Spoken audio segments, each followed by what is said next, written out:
What's up mga Max Riders, welcome back ulit dito sa ating page, So naikabit na natin yung dalawang busina natin, naka-high and low, branded with PIAA.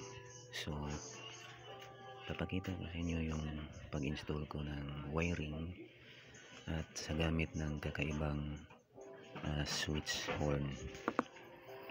So una pala, hindi pala ito pwedeng gawing switch sa horn kasi pang 220 volts po ito. Lalong lalo na ito yung switch ng ceiling fan, hindi rin pwede.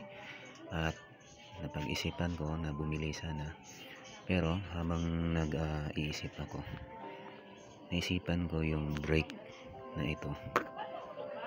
Sabi ko, ano kaya kung eksperimentuhan ko, so pwede kaya magiging switch to.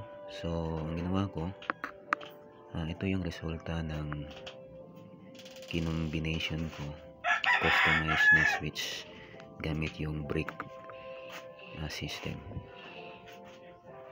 Pakinggan nyo. Ayos, di ba?